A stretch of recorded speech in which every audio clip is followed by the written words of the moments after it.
Hello everyone, welcome back. आज हम नया टॉपिक स्टार्ट करने जा रहे हैं जिसमें हम पहले एक जो है कंसेप्ट डिस्कस करेंगे और उसके बेसिस पर फर्दर हम क्वेश्चंस करेंगे। तो ये टॉपिक क्या है? Equilibrium of forces acting at a point. ठीक है, इसके बारे में हम कंडीशन निकालेंगे। फॉर एग्जाम्पल आपको ये मैंने एक डायग्राम से शो कर रखा है कि एक पॉइंट ओ है, उसके ऊपर ये नंबर ऑफ फोर्सेस F1, ठीक है, F2, फिर F3 हो गया जी, और Fn। इस तरीके से आपके पास n फोर्सेस जो हैं इस पॉइंट पर एक्ट कर रहे हैं। तो जो F1 है वो विद जो है आपके पास x एक्सिस के साथ एंगल क्या बना रहा है, आपने देखना है अल्फा 1। ठीक है, x एक्सिस के साथ ये एंगल बना रहा है अल्फा 1। जो F2 का फोर्स है वो एंगल बना रहा है आपके पास x एक्सिस के साथ अल्फा 2। F3 जो है वो ये एंगल फॉर्म कर रहा है which is alpha 3 and similarly Fn क्या बनाएगा, अल्फा n एंगल बनाएगा विद x एक्सिस इस तरीके से। ठीक है, सो सबसे पहले आपको ये तो डायग्रामेटिकली क्लियर हो गया होगा। इसमें हम क्या करने जा रहे हैं, नंबर 1 पे wait a minute.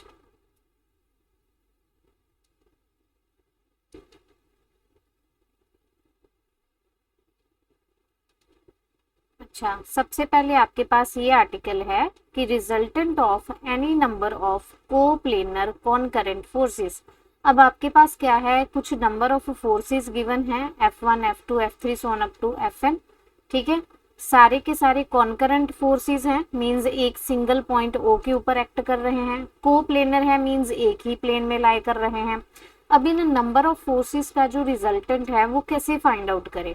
So let's say कि कोई आर वेक्टर जो है रिजल्टेंट है जो कि अल्फा एंगल बना रहा है ओ एक्स के साथ।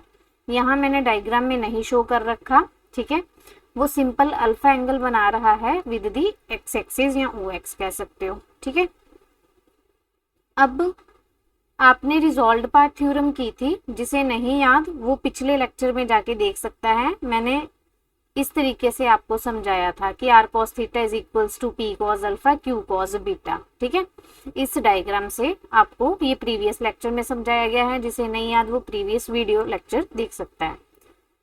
तो यहाँ पर जो है रिजल्टेंट अल्फा एंगल बना रहा है, तो उसका अलोंग ओ एक्स जो कंपोनेंट है क्या बनेंगे, r cos alpha is equals to F1 का एंगल था अल्फा 1, तो F1 cos अल्फा 1, F2 के साथ cos अल्फा 2, सिमिलरली Fn के साथ cos अल्फा n आ जाएगा। तो इसको ना एक सिंगल नेम दे दिया विच इज x। ठीक है, x के बराबर लिख रहे हैं कैपिटल। सिमिलरली जो अलोंग आप निकालोगे ओ वाई, ठीक है, तो परपेंडिकुलर डायरेक्शन के अलोंग आप कंपोनेंट्स निकालोगे तो वो क्या बनेंगे, r sine alpha equals to F1 sine alpha 1, F2 sine alpha 2 and so on up to Fn sine alpha n। ठीक है, ये हम लोगों ने प्रीवियस लेक्चर में की है।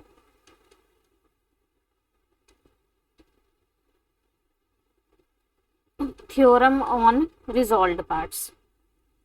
ठीक है, उसकी वजह से ये लिखा है। सो अब क्या करेंगे, इन दो इक्वेशंस को स्क्वेयरिंग एंड एडिंग करेंगे तो आपके पास क्या आएगा, आर स्क्वायर आ जाएगा cos square plus sine square is equal to X square plus Y square. So this is equals to 1, तो r is equals to root x square plus y square. So this will gives you the magnitude of the r. अगर resultant आपका non zero आए then equation number 1, क्योंकि देखो यहाँ पर r का non zero होना बहुत जरूरी है, तभी आप इसको डिवाइड कर सकते हो, है ना, या वैल्यू r की निकाल सकते हो। यहाँ से फर्स्ट इक्वेशन से क्या आ जाएगा, cos alpha is equal to X by R, means यहाँ से cos alpha as it is, ये r उधर जाके x के साथ डिवाइड हो गया। सिमिलरली अगर आप साइन अल्फा की बात करोगे तो वो आपके पास y बाय आर आ जाएगा। So this will gives you the direction of the r vector. यहाँ आप इन दोनों को डिवाइड कर दो तो tan अल्फा आ जाएगा। ठीक है, तो इस तरीके से डायरेक्शन मिल जाएगी। अब नेक्स्ट है कि क्या कंडीशन है इक्विलिब्रियम में होने की। ठीक है, इनको प्लेनर कॉन्करेंट फोर्सेस की कंडीशन क्या है। हम लोगों ने यहाँ पर तो सिर्फ ये डिराइव किया कि ऐसे को बहुत सारे नंबर ऑफ प्लेनर आपके पास कॉन्करेंट फोर्सेस हैं, तो रिजल्टेंट कैसे निकालना है और डायरेक्शन कैसे निकालनी है, ठीक है।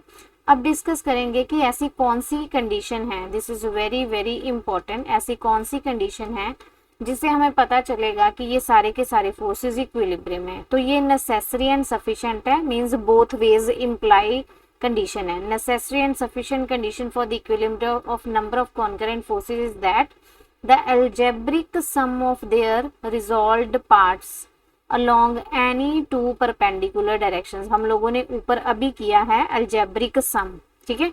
in the plane of the forces vanish separately means equals to 0 हो जाए।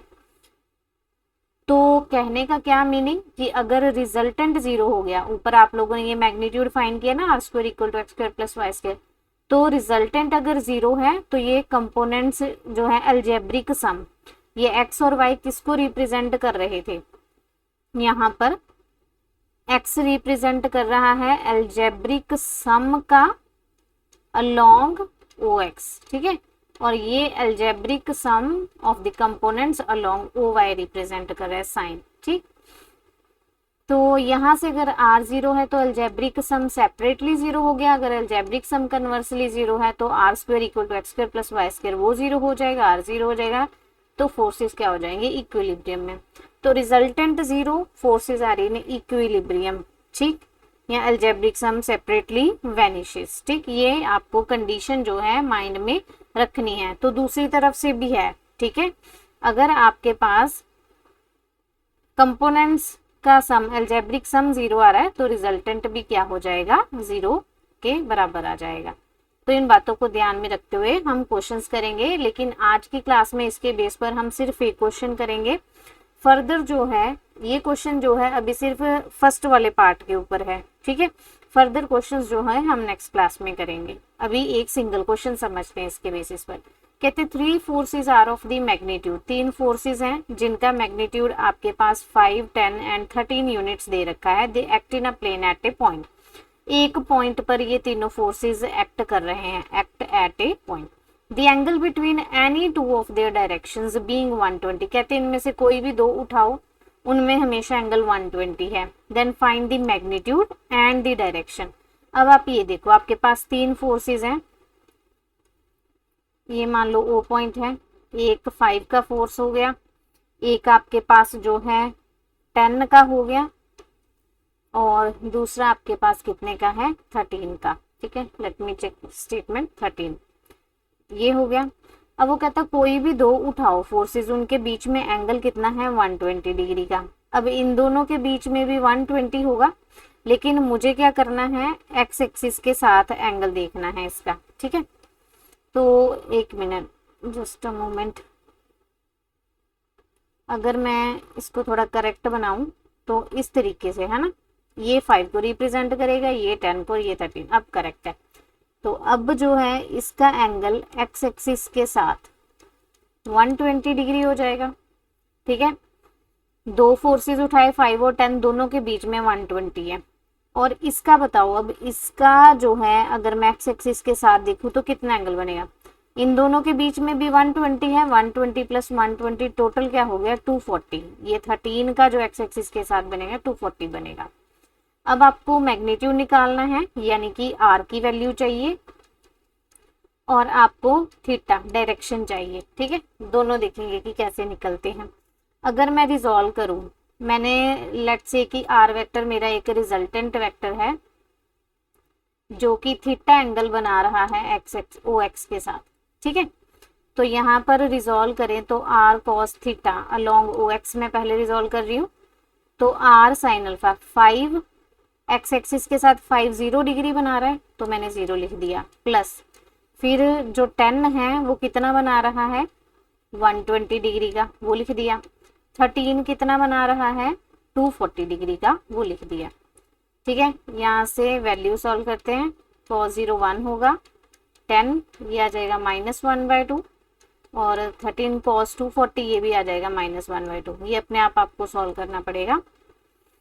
तो ये तो कैंसिल होके -5 और -13/2, सो ये आपके पास -13/2 यूनिट्स निकल के आया, ठीक है, एक साइड निकल आई। अब सेकंड हम लोगों को R sine theta equals to 5। अब कॉस की जगह के बस साइन हो जाएगा अलोंग, अगर y करेंगे तो यहाँ पर साइन 120 आ जाएगा और 13 साइन 240 आ जाएगा। ये तो 0 ही हो गया, साइन 120 √3/2 आ जाएगा, ठीक है। और यहाँ पर 13 माइनस √3/2 आ जाएगा, ये नेगेटिव आ जाएगा, सॉल्व कर लेना। तो ये माइनस का 3 √3/2 आ गया। अब क्या करेंगे, स्क्वेयरिंग एंड एडिंग करेंगे तो आर स्क्वेयर आ जाएगा विच इज इक्वल्स टू -13/2 का स्क्वायर प्लस -3 √3/2 का स्क्वायर। तो ये 169 प्लस 27/4 आ गया, 196/4 49 आ गया। मीन्स आर जो है आपके पास √49 which is equals to 7 units आ गया। तो ये मैग्नीट्यूड तो आपके पास मिल गया 7 यूनिट। अब आगे क्या चाहिए, डायरेक्शन। तो हम लोगों ने क्या किया था, cos theta is equal to x/r and sin theta is equals to y/r, यही किया था। तो यहाँ से आपका x ये रहा और आपका y ये रहा, -13/2/7 और ये आ जाएगा आपके पास -3√3/2 × 7, ठीक है। तो यहाँ से अगर मैं tan थीटा निकालूं साइन अपॉन कोस करूं तो -3√3/-13, तो ये तो बन गया 3√13, इतना आ गया। तो अब मुझे देखना है ये cos थीटा और साइन थीटा का साइन दोनों क्या है, नेगेटिव है। दोनों नेगेटिव कहाँ होंगे, फर्स्ट, सेकंड, थर्ड और फोर्थ। थर्ड क्वाड्रेंट में दोनों नेगेटिव होंगे, ठीक है। और इसमें tan जो है पॉजिटिव है, आप चेक कर सकते हो। तो थीटा जो है वो आपका लाई करेगा इन थर्ड क्वाड्रेंट, ठीक है। और उसमें tan पॉजिटिव बनाना है तो यहाँ पर आपके पास क्या आएगा, 180 प्लस थीटा, ठीक है। जो 270 होगा उसमें तो tan जो है वो कॉट में चेंज हो जाएगा, इसलिए मुझे इस क्वाड्रेंट में लिखना होगा। तो theta will be equals to pi plus यहाँ से tan इनवर्स 3√3/13, ठीक है। सो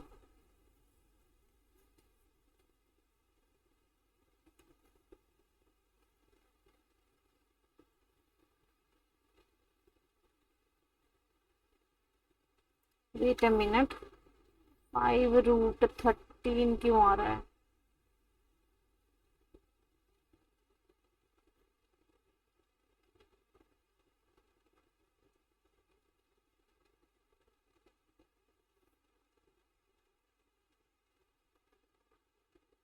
हाँ जी बिल्कुल सही है, ठीक है, कोई मिस्टेक नहीं है, कैलकुलेशंस आर ओके,